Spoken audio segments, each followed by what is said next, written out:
The Ultimate League kicked off yesterday in the best manner possible. Attacking football, lots of goals, incidents to discuss, and the game played in the right way. In the main footballing news from week 1, AC Masala and FC Desert Storm were the early pacemakers. Desert Storm played like a well-organised unit and seemed to be particularly strong in every position, winning 4-0 at a canter. In Jaffa, they have a forward who's always a goal threat, and he contributed with 2 goals to kick off the campaign.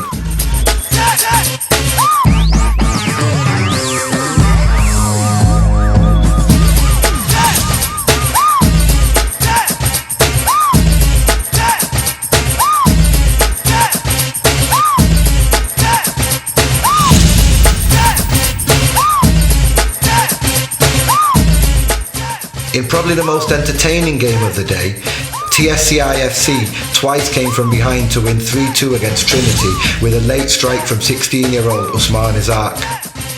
This match could have gone either way, as a host of chances were wasted by both teams. Andy Hallow's second goal of the day, and also TSCI's second equaliser, was a very sweet strike from an audacious angle and an early contender for goal of the season.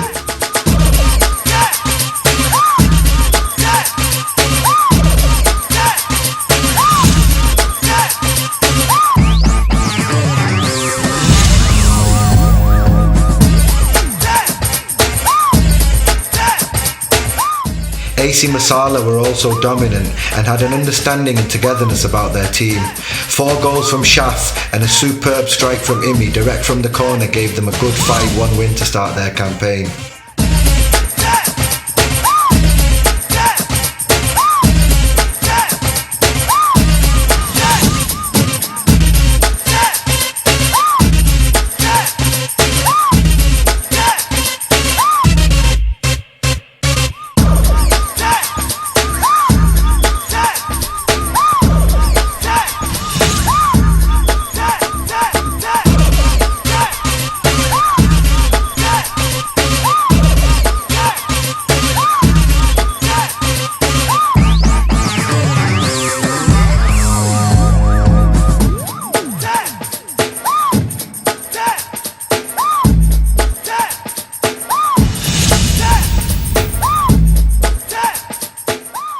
Dream Team had to overcome a very resilient MAB FC performance to register their first 3 points of the season.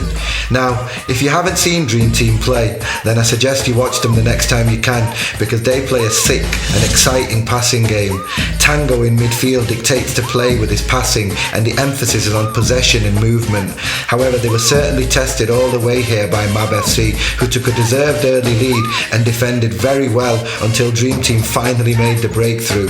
If MAB FC can play like that against other teams, then no doubt they will pick up plenty of points along the way.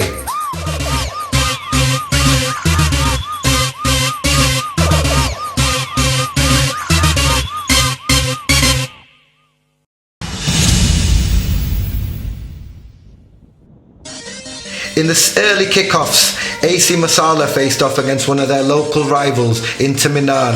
AC Masala failed to get any kind of rhythm going early on and were punished by strikes from Tayyab and Bamo, who gave Inter Milan a much deserved lead. However, Masala looked far more cohesive in the second half, and their comeback was led by defender Nabil, who weighed in with the first goal before Shaf scored again to make the game level with his 5th of the season. The draw might have been the fair result, but there was some controversy to come. Milan defender Zagam committed a slide tackle, which, although was a very good looking tackle, was in contravention of Ultim8 League rules, and Masala were then awarded a dramatic last minute penalty. Up stepped captain Zaf to calmly convert the spot kick and earn his side all the 3 points and take a step towards the top of the table with a maximum 6 out of 6 points. Milan do deserve a special mention because they've played 2 of the top sides in the league so far and given a great account of themselves both times and just come up short, which is exactly what can be said of MAB FC. They too were leading at half-time thanks to a Muaz goal against a very disjointed TSCI FC side who did not seem to be able to create many chances. MAB were tough and organised and frustrated TSCI for long periods, but luckily for TSCI, and I stress the word luckily, Andy Hallows took a rare chance to level the game with 10 minutes to go, and the game finally opened up and became end-to-end. Either team could have gone on and won it from there, but Mab came agonisingly close when a shot hit the inside of the post and cruelly rolled across the goal line, hit the other post, but was deemed by the referee to not have crossed the line. The stage was then set for the birthday boy, Mike Sharples, to conjure up a piece of magic that was worthy of winning any match. Sharples jinxed past two defenders before slotting the ball home in the final minutes. Perhaps the most convincing team in the competition so far was Dream Team. Another 3 points here with an emphatic 5-1 win and a free-flowing style to their pass and move football. Once again inspired by their midfield maestro Tango, who chipped in with a goal himself, Dream Team won easily and definitely at this stage looked like the team to beat. Spartans should be commended for their spirit and for finding a goal as a reply, but Ahmed M's goal was just a consolation. Goals from Moen, Eggy and another goal for Bobby Rizvi made Dream Team's evening complete, and they'll go into next week's mouth-watering fixture against DS full of confidence. Speaking of DS, that brings us to the shock result of the week.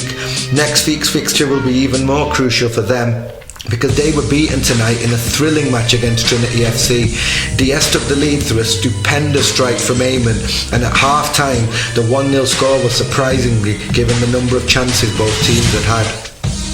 Trinity had been beaten in week 1 and seemed determined to register some points on the board, starting the second half very brightly. Amir Khan tapped in a simple equaliser after great play from Dell down the right flank, before DS again took the lead after a Sahel goal. In an almost instant replay from his first goal, Khan found himself free to tap in another equaliser, before lashing in a third a few minutes from the end to put his side 3-2 ahead with his hat-trick.